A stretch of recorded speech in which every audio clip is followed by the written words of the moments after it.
विपक्षी दलों की मांग है। हंगामा कौन है? हंगामा हाउस में हम तो चाहते हैं कि होम मिनिस्टर जी आए जवाब देने के लिए, तो कोई आ नहीं रहा। हम तो चाहते हैं कि चंदा चोरी पे डिस्कशन हो, तो पर ये लोग कर नहीं रहे हैं।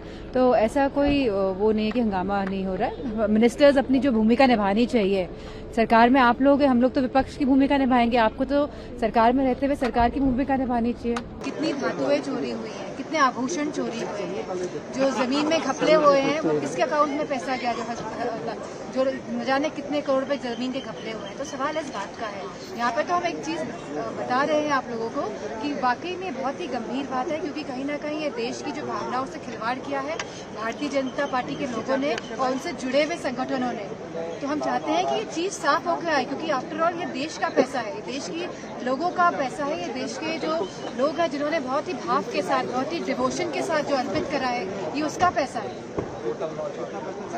डिम्पल जी, अभी आप लोग जिस तरह से सिंबॉलिक प्रोटेस्ट कर रहे हैं, अब आगे आप लोग का प्रोटेस्ट किस तरह से बढ़ेगा? हम लगातार ये मांग करेंगे कि क्योंकि राम मंदिर कहीं ना कहीं लोगों की भावनाएं जुड़ी है इससे, और ये देश की ये जो पैसा है ये देश की धरोहर है। हम नहीं चाहते कि ये किसी संगठन के प्रयोग में आए, किसी संगठन को चलाने के लिए। हम चाहते हैं कि जिस श्रद्धा और भाव के साथ लोगों ने इस पैसे को दिया है वो सही तरह से इस्तेमाल हो, और जो ये ट्रस्ट भी बना है, मैं नहीं समझती ये ट्रस्ट भी सही ढंग से बना है। ये रोटेटिंग और ये इलेक्शन टाइप में लोग अपने नाम दे अलग अलग पार्टीज के, जिससे कि कोई भी इसमें चीटिंग, कोई भी इसमें भ्रष्टाचार ना हो पाए, क्योंकि यहाँ लोग चाहते हैं कि भ्रष्टाचार हो।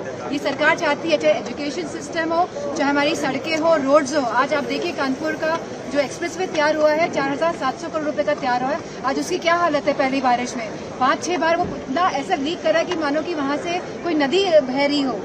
तो क्या यही भारतीय जनता पार्टी के डबल इंजन की सरकार है, या किस तरह का आप कहते हैं कि आप एक स्वर्ण काल लाएंगे कहीं ना कहीं? डिम्पल जी, ये चढ़ावा बेसिकली भारतीय जनता पार्टी में जो करप्शन है, जो भ्रष्टाचार है, उसको सीप इन करने दिया जा रहा है, और इसमें राम मंदिर भी नहीं छूटा है। डिम्पल जी, चढ़ावा चोरी पे जो जांच कमेटी बनी है उसको लेकर आप कितना संतुष्ट हैं? क्या वो सही दिशा में काम कर रही है? बोला है कि 2 साल पहले ही जांच कमेटी बन गई। जब 2 साल पहले की जांच कमेटी, जब आपके पास पूरे तथ्य हैं, सबूत हैं, उसके बाद आप कुछ नहीं कर पाए। जहाँ 2 करोड़ की जमीन 16 करोड़ में, 5 करोड़ की जमीन 23, 25, 30 करोड़ में बेच रहे हैं आप या खरीद रहे हैं, तो आखिरकार ये पैसा अकाउंट में किसके गया है? तो ये अपने आप में ये पूरा लूप बना हुआ है, भ्रष्टाचार का जो लूप इन लोगों ने क्रिएट किया है, जिसमें से ये लोग नहीं चाहते हैं कि देश बाहर निकले, और देश इस भ्रष्टाचार में फंस चुका है।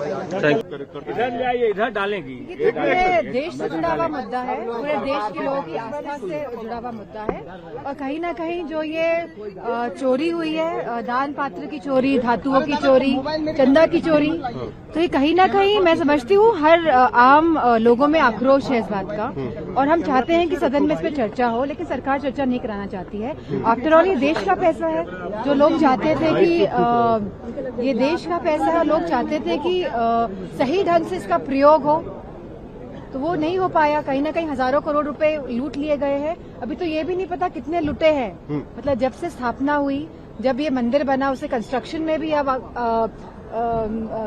उंगलियां उठाई जा रही है, जमीनों को लेकर उंगलियां उठाई जा रही हैं, दान पात्रों को लेकर उंगलियां उठाई जा रही है। तो कहीं ना कहीं ये देश की धरोहर है, और मैं समझती हूँ सरकार को इसको बहुत सीरियसली लेना चाहिए। दतिया और बांकीपुर में जो रिजल्ट आया है उसको किस तरह से आप लोग देख रहे हैं, और क्या ये यूपी के लिए एक तरह से वो होगा आने वाले समय में? बहुत ही अच्छा रिजल्ट है, लेकिन रिस्पेक्टिव ऑफ दैट, क्योंकि ये उपचुनाव था और यूपी का रेगुलर चुनाव होगा, तो उसमें अलग परिस्थितियां हो सकती हैं, हो सकता है इससे भी अच्छी परिस्थितियां हो, लेकिन एज अ पार्टी हम लोग पूरी तैयारी कर रहे हैं।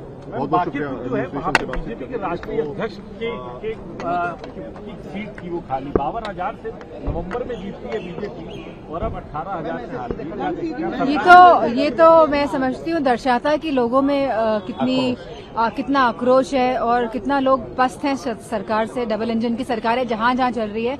मैं समझती हूँ देश को गड्ढे में जाने का काम किया लोगों ने, और हम देख ले कानपुर में क्या हाल है। जो सड़क बनी थी, एक्सप्रेसवे जो बना है, उसमें कितने गड्ढे हो गए, कैसे पानी बह रहा है। तो मैं समझती हूँ कहीं ना कहीं ये सरकार पूरी तरह भ्रष्टाचार में लिप्त हो गई है। अंदर भी हिसाब इसी चीज का लेगी क्या? नहीं, सब चीजें हम चाहते हैं कि डिस्कशन हो सब चीजों पे।